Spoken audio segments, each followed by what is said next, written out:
playoffs. But either way, we're not going to talk about that. But I want to transition to the Dallas Cowboys draft. Personally, I thought the Cowboys had a very good draft. I gave them an A+ as far as their draft goes. The only team that I felt had a better draft, actually, than the Cowboys was the Baltimore Ravens, just because simply I thought they got a couple more big-name players, and based on where they got them, I got to give them a slight edge over Dallas. But again, the more and more I think about the Ceedee Lamb pick, I really like it. I do. I thought he was the best wide receiver in this year's draft. And, you know, a lot of people felt that Dallas needed to go defense with that first pick. And I was actually kind of shocked they picked Ceedee Lamb, but the more I thought about it, the more I like it because, you know, it would have been nice to get maybe a Xavier McKinney or a Clavon Chason, but how much is that pick really going to improve the defense? Like, how much is really going to improve that defense? We don't know. So, I think that Jerry Jones looked at his team and said, okay, let's try to be the Kansas City Chiefs because they got multiple weapons and it's pretty hard to stop that team. And Dallas has the potential with Ceedee Lamb to be a top 3 offense in football, in my opinion. So I really like that Ceedee Lamb pick. I do think that Dak Prescott's going to find him to be a great weapon. Trevon Diggs in the second round. I personally thought that Trevon Diggs was a late first round guy. To get him in the second round was very good value. And then you mentioned Neville Gallimore out of Oklahoma. Thought he was more of a late second round guy, but again, you got him in the third round, pretty good value. Reggie Robinson, I like the pick in the fourth round. And then Tyler Biadasz in the fourth round could potentially be the center of the future. So maybe go a little bit more in depth as far as what Dallas got in the draft. Do you think that they had a very good draft? What would you grade it? And overall, what are your thoughts? Dallas had a great draft to me. I think I was like everyone else when you talk about being surprised that we got Ceedee Lamb. Even when Ceedee Lamb was on the board, I was like, we're probably going to go Cowboys Chason. And, you know, that was the guy I wanted when he fell. You know, we were talking during the draft, and I was like, let's go get Cowboys Chason. But like you said, the more you look at it, it's like, wow, Ceedee Lamb was a great pick.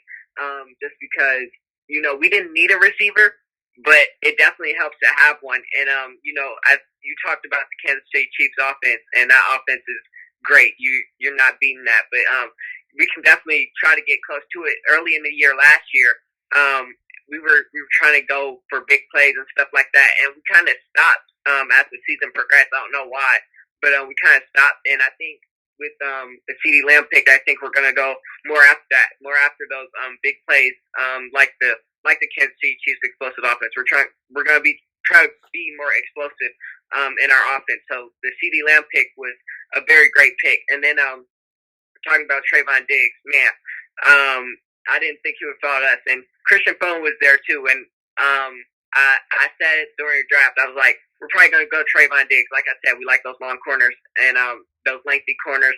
And, you know, that was a very great pick just because we lost Byron Jones and we needed somebody to fill that hole. And I feel like he's going to be great. I feel like he's going to start instantly.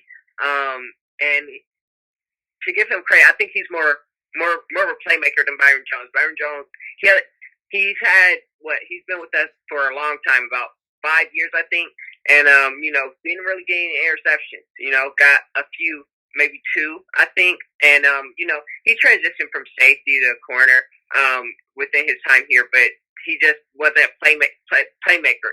You couldn't get passes on him, but he didn't intercept the ball as well. So Trevon Diggs was definitely a good pick and could be an upgrade from Byron Jones, I think.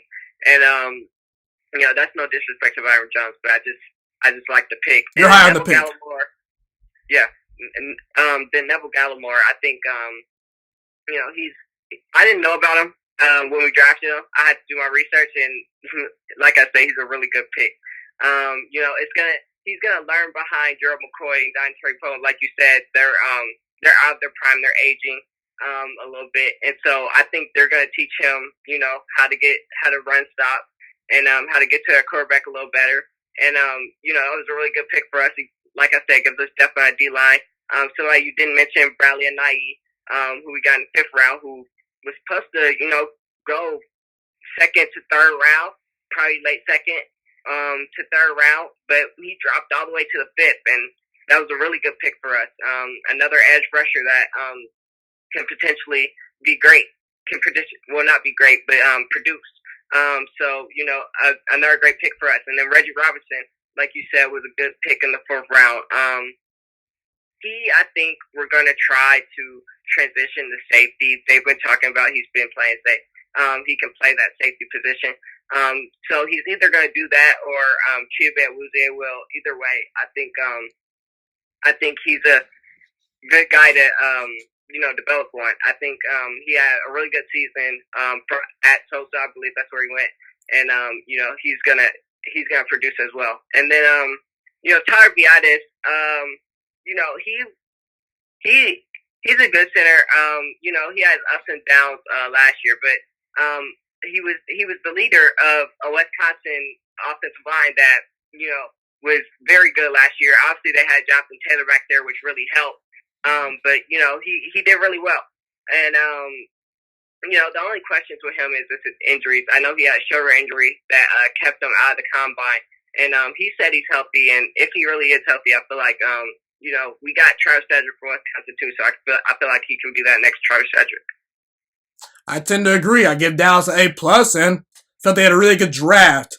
Thank you so much for watching this video today. Please also note that the Juice Alert Sports Podcast is not just a YouTube channel. It is available on all podcasting platforms, including Spotify, Google Podcasts, iTunes, and Apple Podcasts. Also, if you enjoyed this video, be sure to like, comment, subscribe, and share this content with all your friends. This podcast is my favorite thing in the entire world right now. It is my passion. And I want more people to listen to this podcast. I really want this podcast to grow.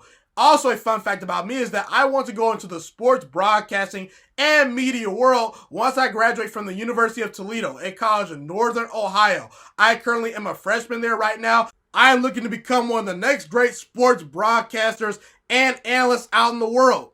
And I potentially would like to start my own network if this podcast really truly grows. Or if I fall short of that goal, I would love to work for a big time network like ESPN or Fox Sports 1. I am open to all networks. So if you believe in my dreams and you see or hear my passion through the screen, be sure to tell all your friends about the Juice Alert Sports Podcast. Stay motivated, you guys. Have a God bless day, and I'm out.